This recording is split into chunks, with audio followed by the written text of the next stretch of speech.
Jessica Pearson, ici avec moi à la droite. Donc, Jessica, je t'ai rencontré la première fois, je pense. Tu as été une des premières étudiantes en ingénierie financière en 2016 avec moi. Et puis, tu voulais acheter ton premier bloc. Et finalement, ben, un an plus tard, 3 blocs. Fait que, il était une fois Jessica Pearson. J'aime ça commencer avec ça. C'est quoi l'histoire? Ça commence bien, mais je pense T'as pas de micro, hein? C'est normal.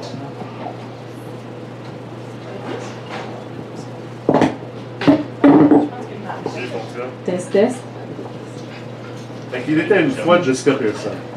Oui, ben, je peux dire que, de un, je suis pas. Dans le fond, je suis née vraiment d'une famille qui était modeste.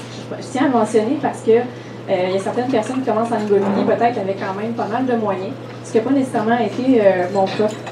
Puis on vivait, dans le fond, quand j'étais jeune, avec une certaine instabilité financière. Donc, c'est peut-être ça aussi qui a peut-être semé la graine, si on peut dire, de départ, de dire, ben moi, plus tard, je veux pas nécessairement revivre ce contexte-là. Je veux pas que, pour moi, l'argent soit un problème nécessairement dans ma vie. Plusieurs années par après, bon, j'ai fait l'acquisition de ma première maison. Puis, je l'ai revendue aussi par moi-même. Puis pour moi, je pense que ça a été un petit peu le déclic en immobilier, en fait. Parce que je me suis rendu compte que finalement, ben c'était pas si difficile que ça faire de l'argent justement en immobilier. Dans ce cas-ci, c'était avec la vente de ma maison personnelle. Donc, par la suite, ben, je me suis dit, vas-y. Important de souligner, tu possédais une maison, tu as décidé de la vendre. Je vais venir après, effectivement. Je ne veux pas que tu l'oublies, c'était pas ça. Absolument pas, c'est ça, je vais vous le mentionner. Donc, c'est ça, après avoir revendu, dans le fond, une première maison, je me suis rendu compte que c'était facile de faire de l'argent immobilier. Mais je me suis dit peut-être qu'il y a d'autres créneaux en immobilier qui pourraient être intéressants parce qu'il y a plusieurs choses qu'on peut faire en immobilier hein, pour pouvoir rentabiliser tout ça. C'est là, dans le fond, que je me suis dit, ben regarde, je vais m'outiller pour pouvoir me lancer. Donc, à partir de 2015, c'est là que j'ai commencé à suivre vraiment plusieurs formations en lien avec l'immobilier parce que je voulais voir, dans le fond, qu'est-ce qui collait le plus à moi. Puis c'est là, dans le fond, que j'ai dégagé 2 pistes de solutions qui collaient le plus à moi. Donc, première piste, c'était au niveau du flip immobilier. Donc, acheter une maison, rénover et revendre.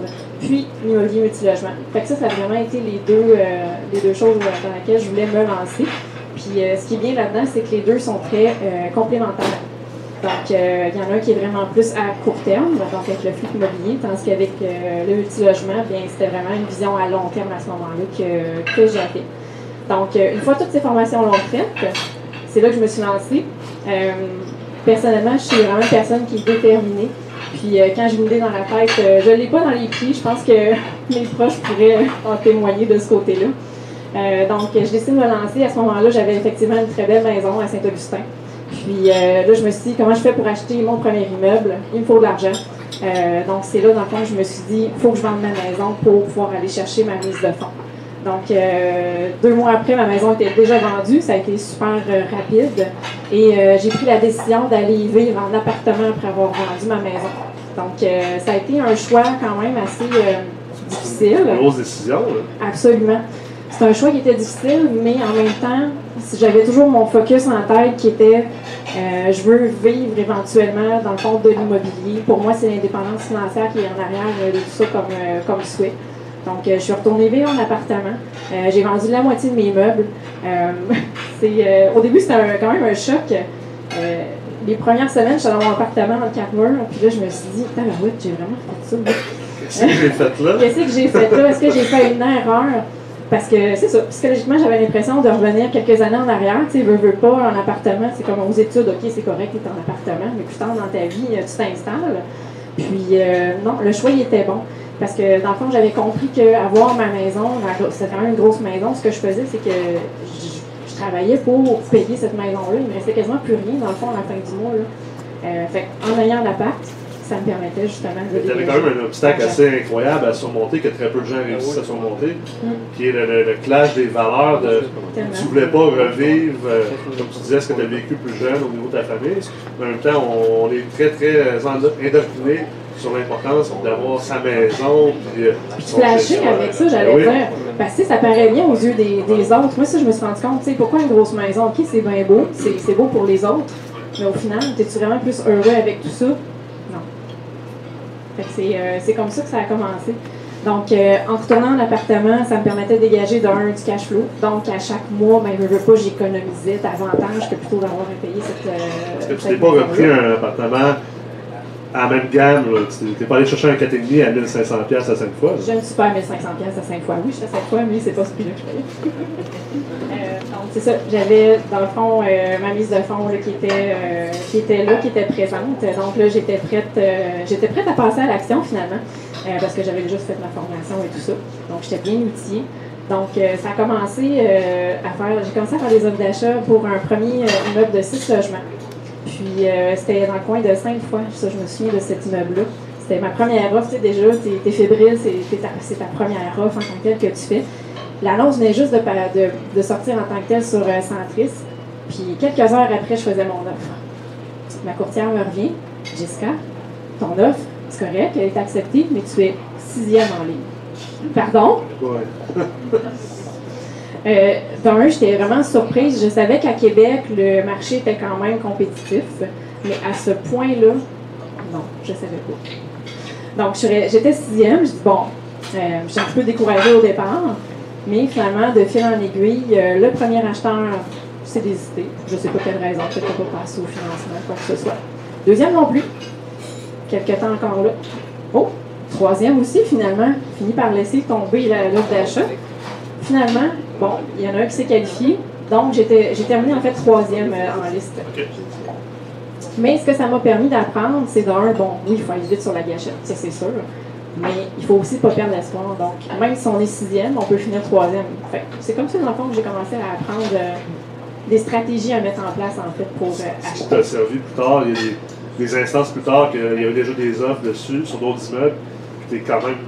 J'ai beaucoup d'immeubles en tête, là, pour analyser, là, que tu as quand même rentré un offre dessus, puis finalement tu l'es ramassé dans ton opposition après quelques temps. C'est exactement ça qui s'est passé, dans le fond. Fait que j'avais appris avec ma première offre d'achat. La deuxième offre que j'ai faite, ben justement, je me suis dépêchée. Je vais essayer d'aller encore plus vite cette fois-là. Mais finalement, le marché étant ce qui était, en fait, je suis rentrée avec mon offre 3e. Finalement, le temps passe. Le premier ne se qualifie pas. Deuxième non plus.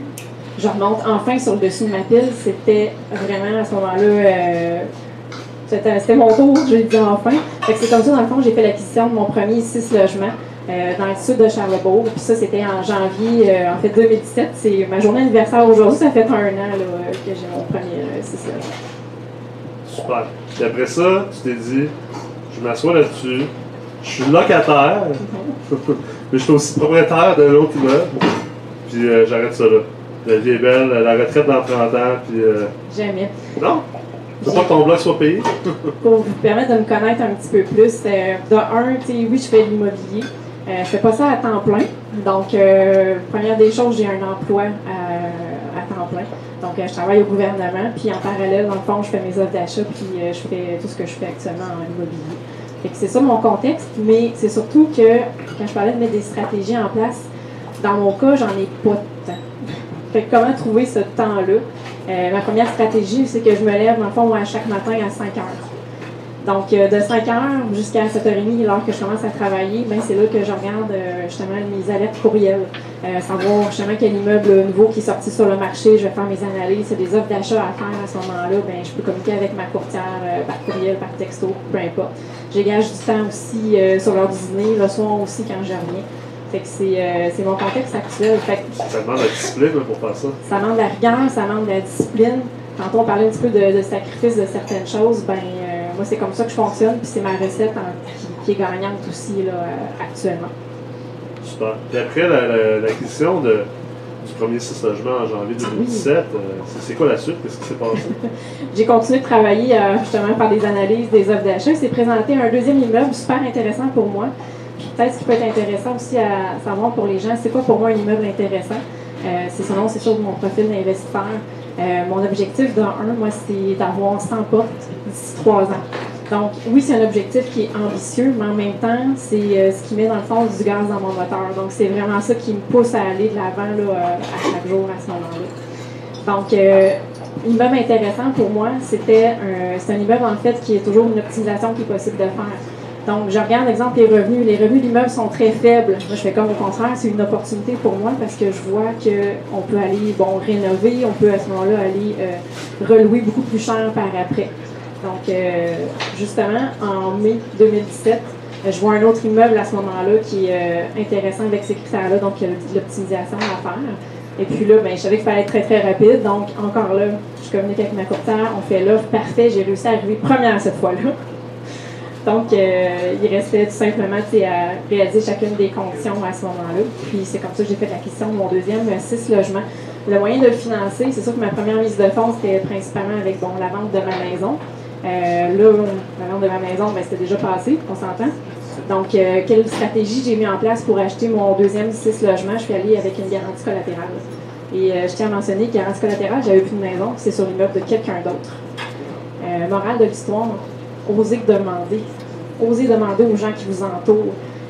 Tout ce que vous risquez, c'est quoi? C'est de vous faire dire non. Donc, osez le faire. Moi, dans mon cas, ça a été la clé justement pour mon deuxième. Tu as demandé à quelqu'un dans ton entourage qui avait une maison, qui avait de l'équité dessus, de donner sa maison en garantie. Absolument. Qui servirait comme mise de fonds, comme chez Desjardins, ils acceptent collatéral comme mise de fonds. Absolument. Fait que ça a été ma stratégie pour acheter mon deuxième. C'est le genre d'alcool, ça, pour convaincre? Non, mais tu sais, moi je dis toujours, c'est ton attitude qui va déterminer ton altitude. Ouais. Parce que, tu sais, les gens me voient aller, puis, tu sais, ils savent c'est quoi mes objectifs en tant que tel. Je pense qu'ils voient à quel point je crois à cet objectif-là. Je pense que c'est un petit peu aussi pour ça qu'ils viennent à moi, puis ils embarquent dans mes projets aussi. Puis, tu sais, une petite anecdote, là, c'est vraiment drôle. T'sais, moi, j'ai commencé à donner des cours en investissement immobilier en novembre 2016. C'était pas quelque chose que j'avais envisagé de faire dans ma vie. Puis, c'était entre autres beaucoup dû à des demandes de gens comme Jessica qui disaient c'est le fun, tout ce que tu partages avec les gens, mais à un moment donné, on pourrait-tu avoir des enseignements vraiment structurés avec toi? Puis, je me rappelle, tu es venu au cours d'ingénierie financière la première fois que je l'ai donné au mois de novembre 2016. Je suis arrivé au cours d'ingénierie financière avancée en janvier, à fin janvier, puis tu me dis, ben j'ai acheté un bloc. Je me dis, c'est vraiment le fun de voir que les enseignements servent à quelque chose, finalement. Puis là, tu es venu au 3e cours sur les partenariats, je crois, en fin mai. Tu me dis, j'ai acheté un 2e bloc. Je fais, voilà. Chaque fois que j'allais pour un cours, elle a un nouveau bloc. Je dis, on va construire ça. On est obligé de faire 160 cours les 10 prochaines années. Donc. Mais faire sa part, c'est super motivant. Puis c'est le fun de voir que l'application est là. Tu as tellement raison. C'est une des meilleures façons d'aller chercher du support des gens autour de nous, c'est de montrer qu'on est dans l'action, finalement. Oui, absolument. Toujours rester dans l'action. Puis, je reviens peut-être au niveau de la notion du temps. T'sais, comme je disais tantôt, j'ai pas nécessairement beaucoup de temps. Fait une des façons, des stratégies aussi que j'ai mis en place, c'est dans le fond de travailler avec un gestionnaire d'immeuble. Donc, parce qu'il y en a qui vont se dire, moi, je veux pas payer un petit pourcentage, je veux absolument tout garder, le profit relié justement au revenu du bloc. Puis, moi, je fais affaire avec un gestionnaire. Fait que pour moi, ça me dégage, dans le fond, de tous les appels des locataires. Ça m'enlève vraiment un stress. Puis, quand je suis au travail, dans le fond, ben, je me fais jamais déranger à ce moment-là. Fait que pour moi, ça, c'est une des clés aussi de mon succès. Je me suis dit, en fait, que comme perspective, dans ma tête, j'ai déjà mes 100 portes. Donc, si j'ai mes 100 portes, est-ce que c'est moi qui les gérerais? La réponse, c'est non. Donc, j'ai déjà mis en place ce plan-là. Et tu as une couple d'autres systèmes que tu as mis en place aussi. Tu peux peut-être en parler. Exemple, ton retour d'appel, ton retour de courriel, les automatisations. Oui, ben c'est ça. Les courriels, c'est sûr qu'aussitôt, dans le fond, quelqu'un m'envoie un courriel, il y a toujours un message qui est là pour dire, dans le fond, que je retourne mes courriels. Par exemple, le jour ouvrable suivant, même chose si vous m'écrivez sur Facebook. Donc, c'est sûr qu'il y a toujours quelque chose qui répond à ma place. J'avais d'autres stratégies en tête, là, mais... C'était ça que j'avais en tête. Fait que là, deux transactions. On est au mois de mai 2017. Oui, donc ça fait même pas 5 mois. Oui. Fait que là, l'été arrive, puis là, tu peux t'activer tous. Pas du tout. Non? Non, pas du tout, pas du tout.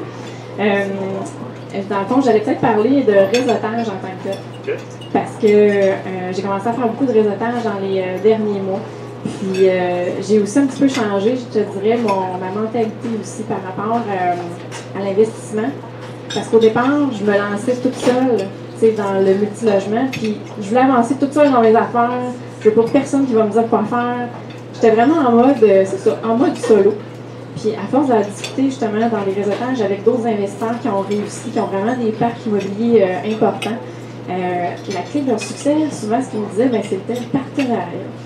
J'étais comme un partenariat. Pour vrai, là, je partais de non, pas du tout. Pour moi, le partenariat, je veux rien savoir de ça. Là, je t'attends que je me rends compte que, oui, il y a des histoires à succès, puis ça se fait comment? Avec du partenariat, parce que, en gang, on va beaucoup plus loin en tant que tel. Mais on a toujours des histoires de mon oncle qui disent ah, je me suis associé avec un tel, ça a fini dans de la merde, puis c'est pas bon ça, on est mieux de faire nos propres petites affaires. La vérité, c'est que l'histoire à succès nous démontre le contraire. Absolument. Puis, dans ces réseautages-là, dans les derniers mois, justement, ce que j'ai commencé à faire, c'est justement des rencontres avec des partenaires potentiels. Donc, j'ai pris la peine justement de rencontrer ces personnes-là individuellement, voir c'était quoi leurs objectifs, c'était quoi leur vision aussi de l'immobilier, pour voir justement si ça collait avec les miens. Puis, si j'avais pas fait ça préalablement, ça m'amène à mon troisième immeuble. Exact. C'est l'intro de la troisième acquisition, finalement.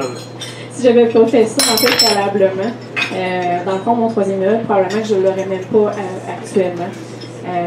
Parce que quand on a une opportunité qui s'offre à nous, c'est pas le temps d'aller chercher nécessairement des gens. Il faut vraiment faire nos rencontres préalables parce que ça va vite. On a quand même des délais à respecter au niveau des offres d'achat, dont le délai du financement. Donc, c'est comme ça, justement, que j'ai pu faire l'acquisition du troisième immeuble. Donc, on a notarié lundi cette semaine, pour ceux qui me suivent sur Facebook. Donc, encore là, on est 3 filles, 3 investisseurs. Puis, je devrais dire, au niveau de l'immobilier, les femmes, on est plutôt rares en général. Puis, ce qui est vraiment le fun là-dedans, c'est qu'on est 3 partenaires qui se complètent tellement bien. Chacune représentant une génération différente, une décennie différente. On apporte chacune, dans le fond, aussi notre vision particulière. Fait que c'est vraiment la force de l'équipe. C'est vraiment motivant à ce moment-là quand on travaille comme ça avec d'autres gens. Tu parlais peut-être du processus. C'est sûr que moi, je le connais bien, le processus de cet immeuble-là, mais peut-être pour les gens ici dans la salle. D'un point de vue de quand est-ce que tu as eu un offre d'achat accepté sur l'immeuble? Quand est-ce que tu as rencontré les 2 partenaires tout de suite ou avant, en même temps? Comment explique un petit peu le processus de partenariat que. Dans ce cas-ci, j'avais déjà, dans le fond, rencontré ces personnes-là dans du réseautage. Il y en a qui m'avaient été référés aussi par d'autres personnes. Puis, fait que j'avais déjà pris le temps, dans le fond, de les rencontrer préalablement. Fait que je savais déjà c'était quoi leur objectif, ça fitait déjà avec moi. Fait que quand l'opportunité du troisième immeuble, dans le fond, s'est présentée, j'ai fait mon offre d'achat, puis je les ai intégrés à ce moment-là à l'opportunité. Okay. Puis, c'est quoi les genres de questions qu'ils ont eues par rapport aux structures? Parce qu'on a eu une première rencontre avec ta première partenaire, finalement. Oui. Puis c'est ça. Puis, c'est quoi les genres de questions qu'un partenaire potentiel, surtout l'investisseur, dans son cas, elle, junior, plus débutant, moins avancé que toi, avait par rapport à comment on structurait ce partenariat, comment il allait faire cette acquisition-là? En fait, les questions, des fois, c'est pour le. En fait, je ne sais pas si tu avais une idée plus précise en tête. Tu sais, les questions qu'elle a eues envers ça. Par exemple, la première rencontre qu'on a eue avec, tu te rappelles-tu les questions un peu qu'elle posait? C'était quoi les inquiétudes, mettons, de nos partenaires? Parce que c'est pas simplement d'arriver et de dire hey, salut, j'ai un immeuble, ça te tente-tu d'embarquer avec moi? Go, on signe des papiers puis on y va. Il y avait quand même eu des. C'est sûr, c'est de faire l'analyse de l'immeuble préalable. C'est sûr que moi, j'arrive toujours avec un chiffrier à ce moment-là qui me dit exactement c'est quoi mon revenu mensuel que je peux dégager de ça. J'ai déjà un plan de match aussi pour l'optimisation. Ça, c'est sûr.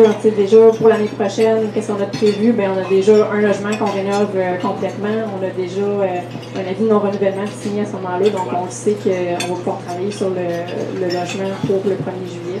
Donc, on va optimiser nos revenus. Fait, le genre de questions que les partenaires vont poser, ben, c'est l'immeuble est-tu rentable?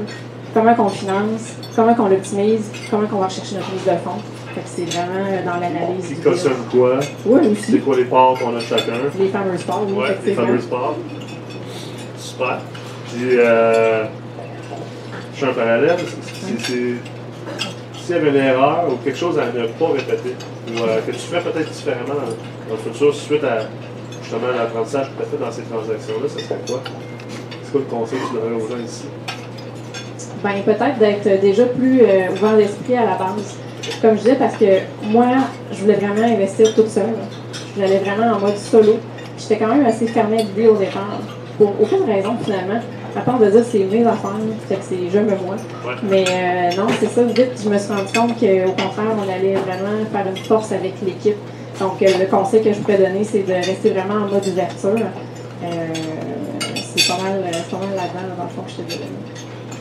Tantôt, tu as parlé de l'importance du réseautage. Tellement. C'est quoi l'importance de l'éducation? Parce que, tu sais, on entend parler souvent, c'est toujours un peu comique, des gens qui disent « Ah, t'as pas besoin de t'éduquer, achète un blog et apprends sur le tas. » C'est quoi l'importance de l'éducation réellement? Là?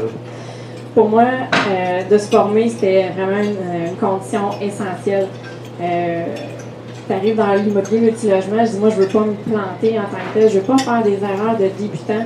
C'est sûr que je veux absolument me former à ce moment-là pour savoir où est-ce que je m'en vais. Donc, une fois que la formation est là, tu t'établis un plan, tu sais exactement où aller. Tout ce qui reste à faire, ben, c'est de passer à l'action parce que c'est sûr que les formations, c'est un volet.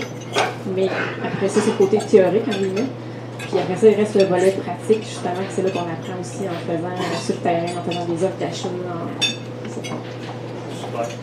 Puis, c'est quoi les prochaines années? 2018, déjà est bien entamé. Plusieurs projets déjà en analyse. Donc, pour moi, ça va peut-être plus être des projets, j'allais dire, dans les marchés secondaires, tout simplement pour aller diversifier mon portefeuille. Donc, à Québec, on sait, c'est un marché qui est très, très chaud actuellement. Fait que des fois, d'aller dans un marché secondaire, on peut payer des immeubles un peu moins cher, à l'utiliser par les mêmes démarches en fait, ça peut être super intéressant aussi. Puis, ben, c'est ça, dans le fond, je garde le cap sur mon objectif. Moi, c'est sûr que c'est d'avoir 100 portes dans 3 ans. Donc, je mets toujours la barre très, très haute justement pour me pousser davantage. Puis, Il en reste juste 82, les choses. il reste juste ça, fait que c'est pas si pire finalement. À ce rythme-là, ça va aller bien. Toujours les partenariats? T'envisages encore faire d'autres partenariats pour les prochaines Toujours du acquisitions? partenariat, effectivement, parce que c'est vraiment, c'est ça, la mise en commun des forces de chacun. Puis chacun, des fois, arrive aussi avec une opinion qui est différente. Ça me fait vraiment là, cheminer dans nos idées. Fait que ça, je trouve ça vraiment intéressant.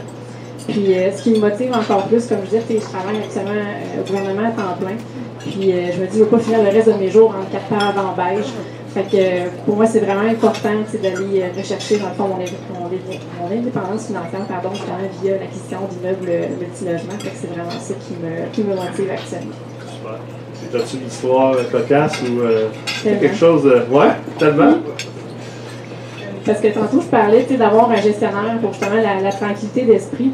Puis ça, c'était dans le fond, avant janvier l'année passée, j'avais commencé à faire des recherches, justement, dire quel gestionnaire immobilier je pourrais avoir. Fait que j'avais déjà consulté différents investisseurs, savoir avec qui fonctionnait et tout ça. Fait que j'avais déjà choisi mon gestionnaire, j'avais parlé quelques fois au téléphone, mais ça n'a pas donné qu'on puisse se rencontrer immédiatement. Il partait en voyage au Bahamas, le chanceux. Moi, pendant ce temps-là, je faisais l'acquisition de mon premier immeuble. Fait que je dis, ben, c'est pas grave. Je dis, j'ai mon gestionnaire, bon, on prendra le temps de se rencontrer, puis de façon plus officielle, d'officialiser, dans le fond, le partenariat. À ton retour de voyage, pas de problème. Ça reste comme ça. J'ai les clés du 6 logements. 4 jours après, 4 jours, oui, j'ai un appel, un locataire. Qu'est-ce qui arrive avec le locataire? Chauffe-eau, pété. Ouais. Tu sais, ça ne peut pas attendre 3 jours que mon gestionnaire revienne. Donc, c'était là que ça se passait. Puis là, c'est là que la remise en question, tu arrives, tu te dis, ben voyons donc, mais dans quoi je me suis embarquée? Puis là, le stress, qu'est-ce que je fais? Pour vrai, j'étais désemparée parce que justement, je voulais aller avec la gestion pour avoir la paix d'esprit, puis là, ça m'arrivait là. Là, je dis, qu'est-ce que je fais? J'ai déjà parlé, c'est quasiment fait, mais on ne s'est pas rencontrés. Là, je dis, qu'est-ce que je fais? Je prends la peine, je prends une chance, je vais l'appeler quand même. Il a répondu à mon appel, il était en vacances au Bahamas. OK? Il est engagé. Absolument. Ça a été un super bon test aussi en même temps. Puis tout de suite, il a dit pas de problème. Il dit j'appelle mon plombier, je te rappelle dans 15 minutes pour confirmer qu'il est en route, blablabla. Je suis merci. Vraiment soulagement. Donc effectivement, 15 minutes après, il me rappelle, le plombier était déjà en route, puis ça allait se régler. Donc ça a été vraiment, c'est ça, ça a été un super bon test pour mon gestionnaire, puis c'est sûr que quand il est revenu de vacances, je sais où. Ouais, ça, c'est ça. Y a ces gens dans ça qui ont des questions pour Jessica? Ah, moi j'ai une question. Ouais. Jessica, je sais que tu as déjà fait un flip, moi j'aimerais ça que tu nous en parles de ce qui s'est passé là. Ben c'est vrai parce que dans ma dernière année, en plus d'avoir fait l'acquisition de 3 immeubles de 6 logements, j'ai aussi fait un flip au travers de ça.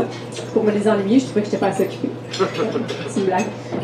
Dans le fond, pour mon flip, je suis en partenariat justement avec quelqu'un qui lui a déjà beaucoup de connaissances en construction, donc ça aide beaucoup. Puis comment ça a été? Ça a super bien été. On a acheté dans le fond la maison, c'était en février.